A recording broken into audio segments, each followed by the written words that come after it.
All right, owning a home is literally a scam. Let's see what this is about. Bam. So you're a bank in the early 1900s and you want to make more money. Your biggest money maker has always been mortgages. People taking out loans to buy a house. But buying a home at that time, even with a mortgage, was only reserved for the upper class. Home ownership was really rare for 1900s. You look at the history. Okay, so Sam Kwok, this guy, he, if you don't know who he is, I only know because I know a little bit, right? I've seen his videos before, right? The Kwok brothers on YouTube, they teach, like, I think they call it something different, but it's like velocity banking. Basically, it's like one of those like pay your mortgage in 5 to 7 years type of deals, right? They like teach that kind of thing. 1800. Obviously, there's narratives about or stories about government giving away land for free. And he's got these. Have you ever seen these awards before? What are they called? The comma awards, the 2 or 3 comma awards. I've known people who have gotten these. 2 comma club. Yeah, ClickFunnels. The ClickFunnels guy. Yeah, what's this guy's name? I know people who have gotten that. I've worked with them. 2 comma club, ClickFunnels. Damn, what is this guy's name? It's like on the tip of my tongue. This guy, I literally worked with this guy. This is Fabio. I've literally worked with this cat. It's wild. He's a guitar player from Brazil. I worked with him in Los Angeles, and then he I knew when I was working with him, he was getting into marketing, like on the side, like teaching himself marketing. And now this guy's, winning 2 comma awards or whatever the hell they're called. Russell Brunson. That's it. Russell Brunson. Anyways, so this guy's won 3 of that. And the whole 2 comma thing is like $1 million in sales. I think that's what it's about, right? The 2 commas and the $1 million. Okay, there you go. Good job. Free in the Western territories of the United States. But really, home ownership or owning your own home was a privilege. It wasn't something for the common man. And even so, the mortgages back then were pretty bad. You had to make a 50% down payment, and the mortgage was only for 5 years. So if someone wanted to buy a $100,000 house, they would have to pay $50,000. It was a $100,000 house normal back then? Or was it like way less? That's what I'm wondering. I'm like, is that, this is just an example, but I'm just like, weren't houses like $10,000, $15,000, like something like upfront, really only way for less? 5 years, and by the end of those 5 years, they would have to pay that remaining $50,000 all at once at the end. It was basically a convoluted way to break the payment into 2 while paying the bank interest. So it was still out of touch for the average person. So as a bank, if you want to make more money, you have to make these mortgages more accessible to the common man. Think about it, right now your customer base is only a tiny sliver of the population. You're only getting interest from the top 1%. But if we can somehow structure mortgages in a way where, say, 50% of the population can afford one, you are going to be rolling in an ungodly amount of interest. So you concocted a plan to get the public hooked on mortgages, and it worked. Look around today and most of the people around you will be in debt to the banks for the rest of their lives. Most people who have a mortgage right now are never going to own their homes. They're never going to pay back their mortgage, no.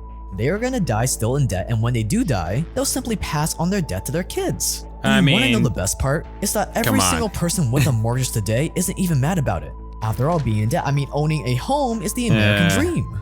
And this is how the banks pulled it off. I don't know if I fully agree with a lot of that. I'm kind of like, wait a minute, hang on a second. I don't know about that. That's not, and I get it. I've seen people break down, the word mortgage, right? Like the Latin and all that shit, right? Okay, all right. At the same time, people that are wealthy, people that become wealthy, I've said this before. It's like, how do you get rich? How do you get money? It's generally not from working a job, right? Maybe working a job is part of your equation to get you there, but the things that really get you there is investing. So like in the stock market, investing in real estate, owning a business, investing in a business, and inheriting, which is like not most people, right? Usually it's those first 3. So real estate, tons of people get rich off of real estate, right? Like tons of people. I'm not saying everybody, but come on. I don't know. I just wouldn't say it's a scam. The American dream and the evil history of mortgages. All right. It's 1933 and America is in the Great Depression, and the government was desperately trying to figure out a way to lift up the economy. Enter President Roosevelt's New Deal. The New Deal was supposed to boost the economy and promote consumerism. And part of the New Deal was the creation of a new agency called the Federal Housing Administration, or FHA. The FHA's job was to encourage more people to buy homes. Why would the government want to encourage people to buy more homes? Because when you own stuff like a home, you tend to work harder, you tend to be more productive. When you can't own stuff like in communism, you tend to not want to work. Oh. So to encourage home Did you catch that? That's interesting. Yeah, okay. ownership, the FHA, this new federal agency, created America's very first home loans that were guaranteed by the government. Meaning if someone couldn't afford to continue making their mortgage payments, you as the bank could claim that money back from the government. It seemed like a genius idea at the time. Banks would give out more mortgages, so people would own more homes. But as Charlie Munger says, show me the incentive and I'll show you the outcome. FHA mortgage insurance changed the game for banks. Since you didn't have to worry about defaulting anymore, you could just freely dish out more loans to way poorer people. And so the 7, 10, and 15-year mortgages were born. But these mortgages were very different. Instead of splitting the payment into 2 and making interest payments over those 5 years, these new mortgages are a lot like what we have today, where people would make a smaller down payment to start out, like 20% or something, and from there, instead of having a big lump sum payment at the end, they would just have to make monthly payments for the rest of the 15 years, where every month you pay down some of the principal and interest at the same time. In the old 5-year mortgage system, for a $10,000 home at 6% interest, you would need a $5,000 down payment, and then you would pay $25 a month in interest payments for 5 years, and then at the end of the 5 years, you would be slapped with that other $5,000 payments. But with this new 10-year mortgage for the same home at the same interest rates, you would only need to put $2,000 down, much more attainable. And then you would just pay $88 every month for the next 10 years. And at the end of the 10 years, that's it. You wouldn't be slapped with a giant payment at the end. So all the commoners would have to do is pay easily $88 every month for 10 years, and the house would be theirs. Again, much more manageable. And for the peasants who can't even afford $88 a month, you had a plan for them too, the 15-year mortgage, which would drop their monthly payments down to just $67 a month. It was genius. Suddenly, it wasn't just the rich upper class that could afford to take out mortgages, now the upper middle class could do it too. You had just unlocked a whole new segment of the population. But soon, even that wasn't enough. So good and bad, right? It allowed more people to buy a home, but at the same time, as more demand was introduced, because there's simply more able people to buy homes, you had prices of home go up increasingly. This is Sam Kwok, by the way, part of the Kwok brothers. They help everyday people pay down their mortgages faster. So with home prices up from more people buying, now people couldn't even afford your 15-year mortgages anymore. So suddenly you found yourself back at square one. So so this is something interesting and something that I've wondered about, because I heard that like in Japan they have like multi-generational loans. Is that even accurate? And then I was also thinking, I think I saw something in Canada about 40-year loans. Is that accurate? And wondering if something like that is going to come into play in America, 40-year loans. Obviously, you only had one choice to make. Introduce the 30-year mortgage. Ominous sound. Better terms for you. The 30-year mortgage would change the real estate industry forever. With 30 years to pay back their loans, for that same $10,000 house at 6% interest, people would only have to pay $47 a month, down from the $67 a month for the 15-year mortgage. And it was irresistible to the masses. But here's the thing, the devil is in the details. Sure, on the surface, these small monthly payments sounded like a good deal, but if you actually run the numbers, a 30-year mortgage is actually a horrible deal. And it all comes down to a fancy term called amortization. And don't worry, this word sounds complicated because they probably want to intentionally confuse you. But all this means is that most of your monthly payments goes towards paying off interest in the early years of your mortgage instead of actually paying down the principal. Yeah, and this has some really bad ramifications when it disclosures. specifically comes to 30-year mortgages. The first 10 years of a mortgage amortization is interest vast majority front-loaded. of what you're paying every single month is actually going towards interest. 5, Yeah. 10, 15-year mortgages are also amortized, but if you look at the amortization schedule on a 5, 10, 15-year mortgages, they're not as that bad. I mean, you're not paying a whole lot of interest.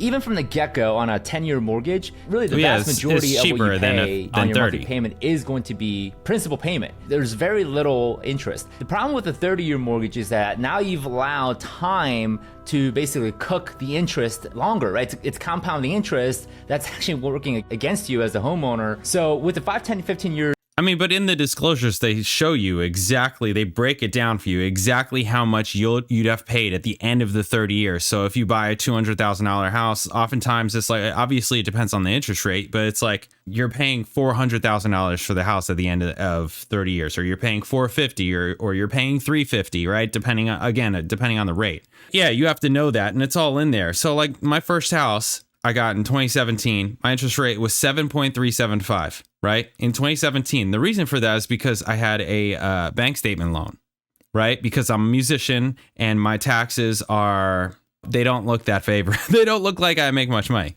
type of thing, right? Because I have a lot of write-offs, right? Especially at the time, how I was doing things, tons of write-offs, right? Because I learned that you write off everything. I learned how to do taxes in college. I learned how to do my own taxes in college. That's something that my mom was like, yes, you're taking this course type of thing. And I did my own taxes for years, actually. And I always wanted to own a house, but I never thought I'd be able to because of my taxes. But then I later on learned that I just was going to the wrong places. I was going to the wrong people. You need to find the person that says yes to you, basically. And I found somebody that would say yes to me. And the deal was, okay, we can give you this much, right? You're approved for this much. Here's your interest rate, though.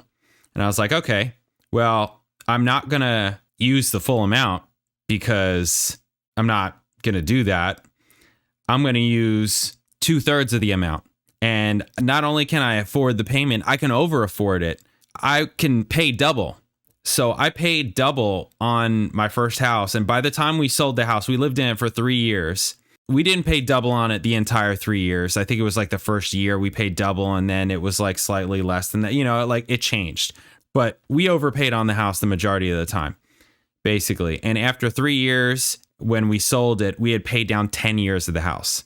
That was me making extra payments, right? On top, you know, just extra principal payments every single month. What this guy teaches is actually something that I'm kind of doing now, which is using things like HELOCs or different lines of credit.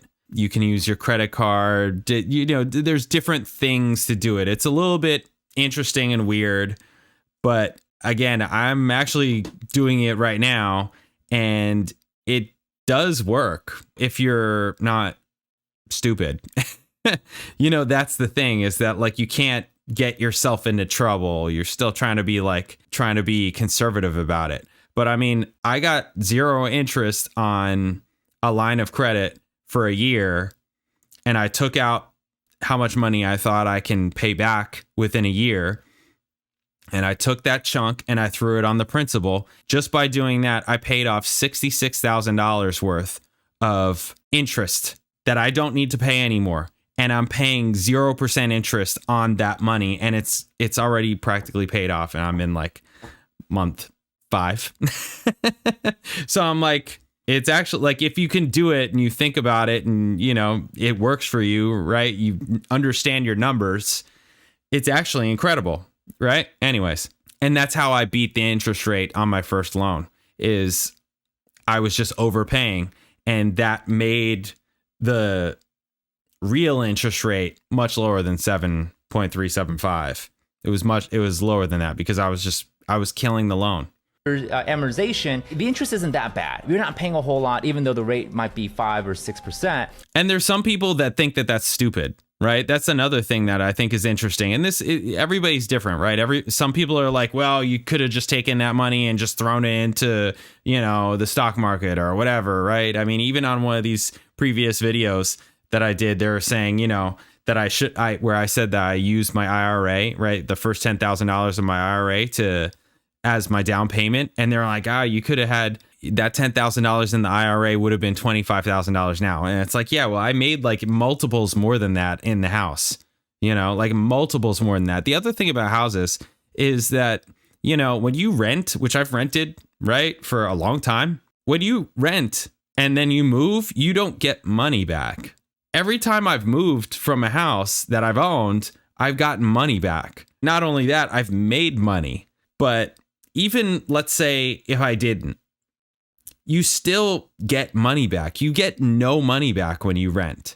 Like nothing. You get nothing back. Yes, okay, you don't need to pay for the water heater if the water heater goes, or the roof if the roof goes. That's an expensive one, or just things like that. Yes, that's accurate. But like if you buy a good house, my first house we didn't need to do that much with. That was awesome, right? We basically just paid the mortgage and did little things here and there, right? I'm talking like little things. Same thing with the second house. Third house needed a lot more. But we also made an offer based on knowing like, okay, we know it needs a new roof. So here we're going to offer based on that. Just things like that. Like you're trying to get a better deal and negotiate and get concessions and just different things like that. So it's like, this is just deal making, right? Like, and knowing what you're in for. Anyways, I don't know. I just think that there's like the two sides. There's the side that's saying don't own a house. Your house is not an asset. And other people that are like, your house is your biggest asset, right? It's like your biggest investment, basically. I don't know. I mean, every single time that I sell a house, I make more money in that year than because of how much the house is appreciated and all that kind of thing, right? Like buying correctly, right? I mean, that second house I bought with equity, like I was buying equity, right? Like a lot of it. Like if you buy smart, that's where you make the money, is in your buying. But the same 5 or 6% rate on a 30 years looks a whole lot different. You're paying close to almost 90 or 100% TIP, which stands for total interest percentage. If you get a $100,000 loan, you're paying 200, 5 or 6% interest or on a 220 mortgage, or something. You're gonna pay $100,000 of interest. Yeah. So your entire total payment is actually $200,000 in the span of 30 years without a guarantee that you're actually going to pay it off. So let's say you have a 10-year mortgage versus a 30-year mortgage, right? Let's say we have an example of a $100,000, 5% interest rate on a 10 years. What you're actually ending up paying as a total interest percentage is you're going to end up paying $28,868. So what your TIP looks like, your tip, is about 28.8% on a $100,000 principal balance. But you take that same exact interest rate, okay, you take that exact same interest rate and apply it to a 30-year amortization. What you now have is a $93,256 of interest you're going to pay. So almost 93.2%. And again, TIP, this is in your disclosures. It's not necessarily the rate that is the enemy. It's the time that you allow for your principal balance to compound over the last, in 30 years. That's where it becomes a problem. And of course, yes, you have considerably less of a payment, but that itself is the problem, is that people oftentimes choose short-term gains, short-term savings, quote unquote, that's at least what they're thinking, and sacrificing long-term gain, which has a considerably higher opportunity cost. Right. It was genius. It does For make most sense. Americans, the only thing that they really cared about was whether or not they would be able to make the monthly payments. I mean, this is also Nobody why cared I that try you would end and up paying pay almost double them the down price for a house when you faster, tap on the interest. Nobody did the math. They were all too starry-eyed with the fact that they could own a house, even though they were just school teachers or hairdressers. But up to this point, owning a house was still a little bit of a nice to have. Now that you had these 30-year mortgages, you needed to convince the masses that they didn't just want to own a home, they had to own a home. Because I mean, no matter what, you're paying monthly to live somewhere, whether you're renting or it's your mortgage. That's why I'm like, just own the house, because again, if you sell the house, you get money back. Like you get something back. Even if you just pay the minimum and you live in the house for 5 years, you're going to get something back, right? I mean, unless the market just fully freaking tanks when you sell, like you sell at just the worst time possible. But that's just not historically what's happened, right? So the odds are that's not going to happen. That being said, I don't think this is the time to sell. Well, depending on where you are in the country, right? and depending on when you bought, right? Of course. It is now possible to have the individual I love these old ads every family wants in its for these home, older, like mid-century houses. I love them. I've owned 2 mid-century houses. Home buyers may select any and have one like of the old authentic ads. Architectural styles. For the next decade, you did everything in your power to push the appeal of owning a home. You needed every last American to believe that their greatest achievement, their ultimate sign of success, was owning a home. You made sure that owning a home became as important as getting a college degree. That no one could claim to be a success without owning their own home. No one could imagine starting a family without taking out a mortgage and settling down. It was white picket fence mania and everyone fell for it. Every time a sucker walked into a bank with all that hope and optimism in their eyes, you knew they were about to make you rich. And I know what you're thinking, but Jake, isn't this okay if people eventually pay off their mortgages? I mean, they wouldn't be able to afford a home otherwise. And that is true, but here's the thing. 30-year mortgages were never meant to be paid off. I mean, even still, I just have so much trouble with this because also it's like, even still, they're showing clips from like, you know, whatever, the 50s or 60s, people that bought those houses. We're talking about like my grandparents. You know, even if you go to like my parents, like when they bought, which was decades later, it's like having those houses and the amount that they appreciated over those 30 years paid for all of it. You know, houses have appreciated like crazy. I know that it depends on like where in the country you are, you know, if you're in the Midwest versus if you're on the coast, all that, right? A big city, all that kind of thing. I'm from New Jersey. Okay.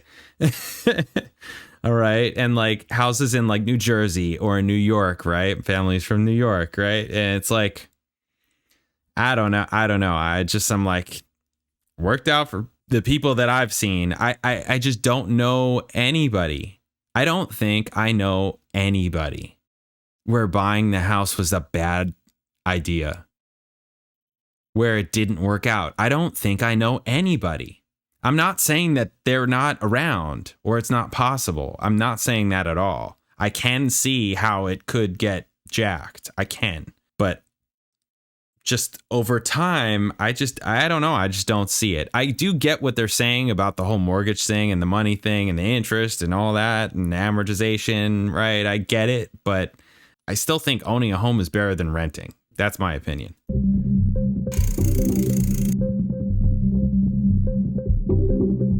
See, mortgages are like a casino. Sure, some people will eventually pay off their mortgage and be debt-free, but the majority of people will lose, so the house always wins. So basically what ends up happening is, you know, let's say, you know, I just bought a house and I'm living in it. I'm enjoying it, love it. But let's say, you know, I have 3 kids and I only have 2 bedrooms in my house. Well, shoot, I'm gonna need 2 more bedrooms to be able to house all the members of my family. You choose to sell your house, you list it, you know, you sell it, congratulations, and you end up moving to a much bigger house and you end up getting a much, you know, obviously you have to get a new 30-year mortgage.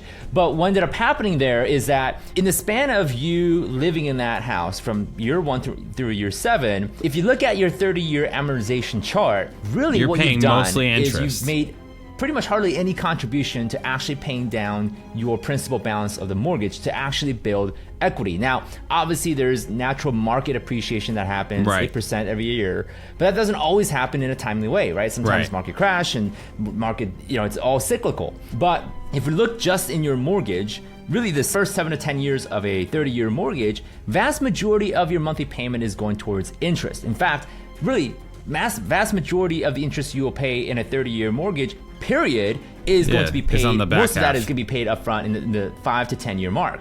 So when the you interest, choose to move out of your home, yes, get a brand new mortgage, really what you've done is you've made no progress. You've not moved a whole lot in terms of getting closer to paying off your mortgage, building your equity by the time you choose to sell and move to a new house. So guess what happens? That 7 to 10 year mark of which you decided to move to a new house, when you start all over again with another 30-year mortgage, you're going back to square one where the next 7 to 10 years is now going to be interest payments, lots of interest payments, and you're not making a whole lot of stride. And most likely when you move to a bigger home anyway, you've just tacked on more debt than ever before. Yeah, because it's more expensive. This vicious cycle that most Americans are in right now, because now we're more mobile than ever. You know, long gone are those days where you stick around to work for a company for 30, 40, 50 years and they pay you pension and then you retire comfortably. That is no longer around.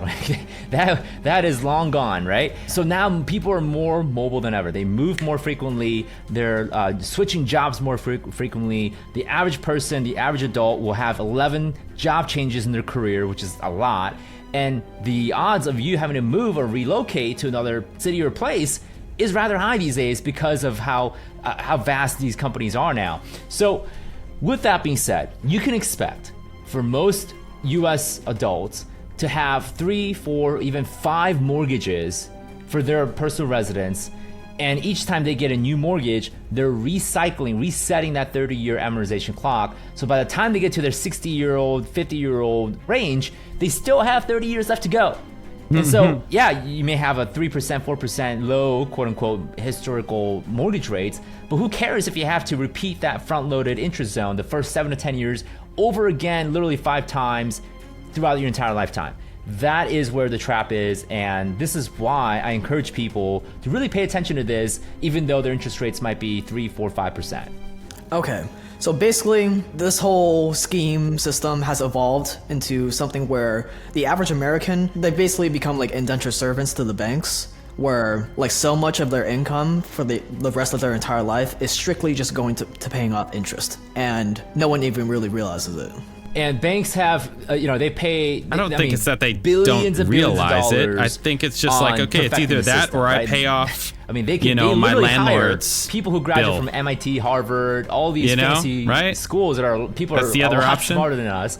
They have actuaries that are like math geniuses, and what they do is they compute the risk and the reward of these millions of homeowners getting mortgages. So what most people haven't really asked themselves is, how are the banks getting away with such low interest rates, and yet they're the most profitable than ever before in the history? In the last 100 years. I mean, shouldn't they have been more profitable when the interest rates were 12, 13, 14, 15%, right? Or as we're 8%, seeing, less right? people are I buying mean, we're kind of back to that with higher spot rates, now, right? But if you really think about it, the way that they got to, they're making more money now is they figured out what I know and what I'm explaining to you is, most American homeowners are moving 5 times their lifetime, whereas 100 years ago it was only like once or twice. So let's go and build that into the computation of risk and reward. So yeah, we can give them a 3% interest rate, but really if they're getting 5 mortgages in a lifetime and most of what they're gonna do is make interest payments, yeah, that's almost like, on paper, it's going to be like it feels like a 9 or 10% interest rate, as opposed to 3% forever. So this is how the banks, you can't beat their math and the way that they're able to make their money. And a lot of people who during COVID were like, oh my gosh, I got a 2.5% interest rate. I am like hardcore winning right now. I'm saving so much money. Guess what? I mean, a little bit of secret, dude. 3 or 5 years, you're probably going to end up moving, and whatever the rate's going to be in 3 to 5 years, that's where you're going to end up with. So good luck with your 2.5% interest rate for the next 5 years, but really you're gonna end up in the same spot, or in a spot where 3 to 5 years from now, the interest rates are gonna be closer to 6 or 7%. So again, the rate is not the game you should be playing. The rate is there, it's a lever and a mechanism to which the banks can use as a marketing tool, not necessarily a way for you to save or make money. So don't play that game, because that's what the banks want you to play. Okay, the moment you play that game, the moment you follow the bank's rules, you've lost, because banks have created that rule for their benefit and therefore their profit. Mortgage payments make up 31% of the average American's household income. 31%. And you know what that means, right? And because for some they're people going to be more. paying off their mortgage for the rest of their lives, you have successfully duped the public into spending a third of their lives working for you. A third of their lives as your literal indentured servants. It's either that When they or die, their rent, kids become your right? indentured servants. So we are not being hyperbolic when we call this debt slavery. And when you take a step back and see all of this, you gotta give the bank some credit. This is a genius system they've come up with. It's the best business model ever. And we haven't even talked about mortgage-backed securities yet, which we'll save for another video. But let's say you're aware of this trap, and you only get a mortgage once you know for sure that you're not gonna move, that you're gonna keep this house until you pay it off. Well, not so fast, because the banks have one more trick up their sleeves to get refinance you as well.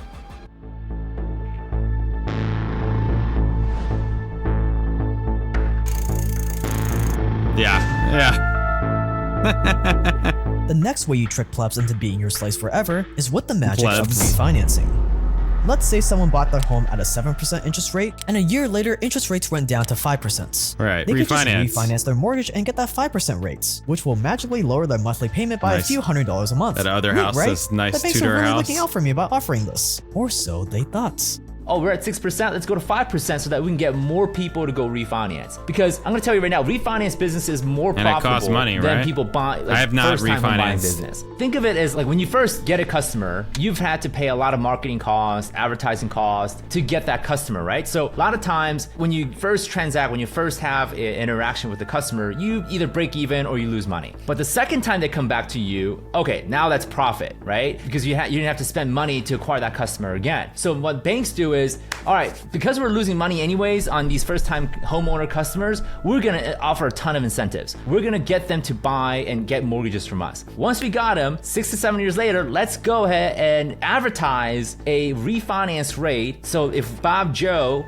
got their mortgage at 6%, let's wait 5 years, collect some interest, right? And then tell them, hey, we have a 5% program, so come back in, get another 30-year mortgage for that 5%, you're saving a whole 1%, and they'll do all these kinds of advertising of going, oh, Mr. Bob Joe, you're paying $600 a month, we can get you down to $550, right? And they're gonna try to do all these types of advertisement. So refinancing is a very, very profitable business for mortgage brokers, banks, and investment bankers, because this is the mechanism to create more mortgage-backed securities. It's literally, they have to feed the beast. If Wall Street is a beast and Wall Street's hungry for mortgage-backed securities, they need to make more mortgage-backed securities. And the way to do that is get the Americans to take more loans out. That's it. And literally, the banks and these companies will spend billions of dollars on advertising, promo, incentives, right? Like I've seen some stupid things like, hey, get a mortgage today and get a free cookware set, right? It's like, what?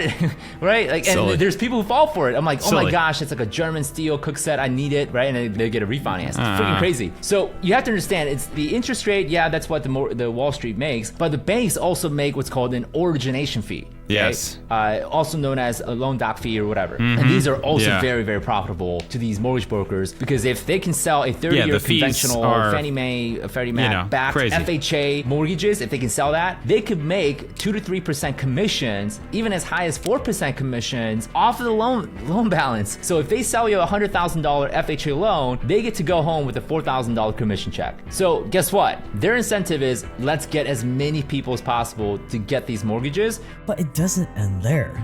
Remember how we transitioned from 10 and 15-year mortgages to 30-year ones because home prices got inflated too high? Well, the same thing has been happening ever since. So what is the next logical step? 40-year mortgages, of course. That's what I'm saying, the right? FHA is already testing out. Yeah. And don't worry, when the day arrives and the masses can't even afford a 40-year mortgage, Listen, it's only we'll gonna just make roll my out house- a 50-year one. Yeah.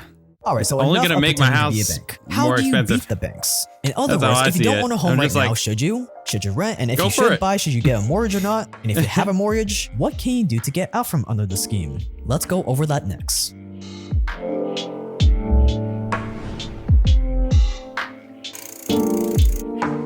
Oh, here we go.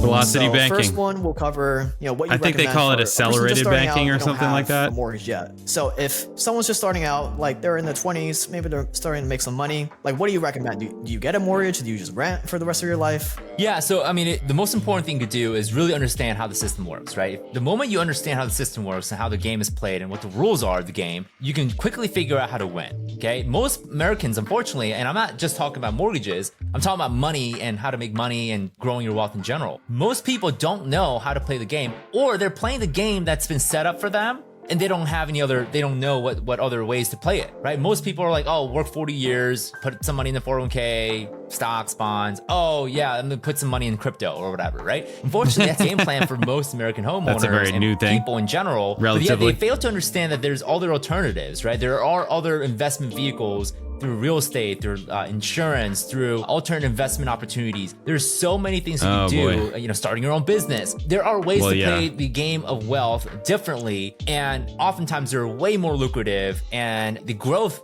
potential is way higher than just playing the normal average game. Same is true when it comes to paying off your mortgage. If you understand that there's an alternative way of financing and buying homes, you can actually beat the system by paying it off early. So one of the things that I teach, and this is something I teach to my clients, is a cash flow strategy whereby we're going to show you how to pay off your mortgage in as early as 5 to 7 years without paying any extra into the existing mortgage. We're not going to play that game.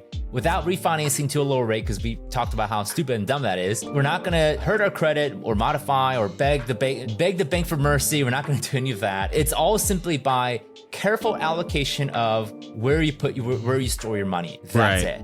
In an event where you put your money, your income, your savings in a savings or checking account, the banks win. It's kind of silly. They can take that money in your checking account, use that as a collateral, borrow more money from the Federal Reserve or other banks, and lend more money out in the form of mortgage, of course. I mean, yeah, sure, there's that, but also just like money, just like, the value of the dollar goes down, right? So it's like just saving cash is kind of like, yeah, okay, you need cash, right? You should have some amount cash, but to have like some excessive amount in cash is kind of silly, right? That's what he's getting at. I get that, because the value of what you can buy with this, it drops every day. And especially nowadays with inflation, how it is, it's like that's more and more and more apparent, for people. Hopefully inflation goes down. But, even just today, Paul Tudor Jones came out and said, no, inflation is going, rates, they just cut the interest rate, which I know cutting the interest rate and the mortgage interest rates aren't directly correlated, right? I get it.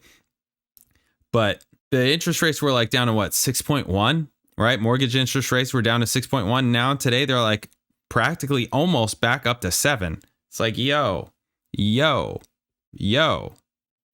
And make more money off of your money, right? You're literally giving your bank a free loan, right? If you have any money sitting in your checking account earning 0% yourself, the bank is taking your money and making a lot of money with it. So instead of doing it that way, what I teach is use other vehicles such as lines of credit, or you can use other vehicles related to that to take advantage of what the banks offer to then ultimately save money on interest and also pay off your mortgage faster. I mean, so like I said, don't become susceptible. I'm literally doing this right now, of being perpetually stuck in this 30-year death trap. That's something I teach. And so I'm not paying anything more than I would understand normally. Why the game is being played the way it is, because it's all in favor of the banks. Yes, buy a home, but do it smart and use alternative strategies that, stuff that we teach to be able to help you. Now, there's also the philosophy of should you buy or should you rent?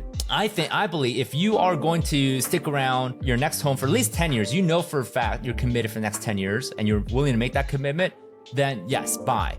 If you feel like, okay, I'm going to do a lot of hopping, going from one area to another area to another area, probably not the smartest thing to buy just yet. Figure out what you want in a home and where you want to be, and then make that decision. So just really understand, be educated, commit, and know thyself of where you want to be. And that's the biggest thing I would have in terms of recommendations for people just getting started out. So there it is. Unless you know for sure that you're gonna live somewhere for at least 10 years, do not get a mortgage. And if you do get a mortgage, or if you have one already, there are ways to pay it down faster so that you can get out of this trap as soon as possible. And if you want to learn more about Sam Clark's way. All right, there it is. I'm not affiliated with these people at all. In that type of way, I kind of now realize, like, oh, wait a minute, hang on. I like this kind of stuff, right? I like houses. Again, I've had 4 houses, right? I like real estate. And I think that this is super interesting. And again, my first house, before I knew any of this stuff, my first house, I was just like, oh yeah, if I just pay more on pay down the principal, right? I just figured it out. And I was like, oh, okay. That's how I can make this work. And it was great. Like I did. Then I learned about, I think that these guys call it accelerated banking or whatever, but it's basically velocity banking, right? If you've heard about velocity banking, there's tons of people on YouTube that, I like YouTube. That's among the reasons why I'm on YouTube, because I like YouTube, right? So like I watch a ton of videos, and among them, videos that I've watched is like on velocity banking. It's like, oh, okay, this is interesting. Using lines of credit. It could be your credit card. It could be your HELOC. It could be, anything, a line as opposed to a loan, because the loans are amortized as opposed to a line, which is not amortized. The interest that you pay is, I forget, it's simple or whatever. Again, I'm not that smart, right? I'm not a genius. I'm an idiot with a camera and a microphone. But so to me, if I can do it, right? I've said this before. If this idiot can do it, this idiot can do it. Okay. So it's like, yeah, I just took out, it was, I have good credit. I get offers for credit cards all the time. And it's like, oh yeah, 0% for a year. And I'm like, and you get all this money. I'm like, okay, well, I know I can pay that back in under a year. Yeah, I'll take it. Sure, I'll take it. I threw the whole goddamn thing on my principal, and I just saved over 65 grand in interest, and I'm just paying what I normally would anyways. Their whole thing is like, you take all of your cash flow and you pay all your bills with that money, and everything that you make, you put it back into the line of credit. And I mean, again, this is my first foray into doing this, and I'm saving a lot. I'm saving a lot of money. To me, I'm like, God damn, I wish I knew this on, the first house. Maybe I would have, instead of paying off 10 years, maybe I would have been at like 15 or 20 even, because I was really aggressive with that thing. I'm like, okay, all right, cool. Yeah, 10 years. I mean, the longest I've been in any house ever, aside from the house that I grew up in, was 3 years in that first house. The second house I was in for like 8 months, like 8 or 9 months. And then my other house I was in for two and a half years, something like that. And we just been here for a couple months. You guys have seen it, right? Anyways, this stuff is super interesting. I love this stuff. I like houses and real estate and investing, stock market. I like all this stuff, right? There's a lot of, I'm trying to get into other aspects of things that I like besides just music, if you haven't noticed, right? And this stuff is super interesting to me. So, wow, there it is. What do you think about this? To me, it's better to buy than to rent. Maybe not for everybody. And I'm not a financial advisor. So there's that. That's just my experience, my opinion. That's what I think. I think that I'm in a better position in some ways because of it than other people that I know who just rent. They may not care. They may be fine. Just like, yeah, whatever. I don't need to deal with that. I could just come and go and whatever. But I don't know. I just like it better. I'd rather own it. I know that I'm making payments on, the bank owns it, right? It's all that kind of thing, because I haven't paid off a house yet. But it's like, if I move, I get a chunk of money at the end. When you move, you don't. You got to pay somebody else first, last security. I mean, yeah, okay, I need to make another down payment, but I got it because I just got it from my sale. Anyways, there it is. What do you guys think? Let me know in the comments. Owning a home is literally a scam. I think that's a little harsh. I don't know if I would say that. I don't think I would say that. Yeah. All right. Thank you guys. Catch you in the next video. Later.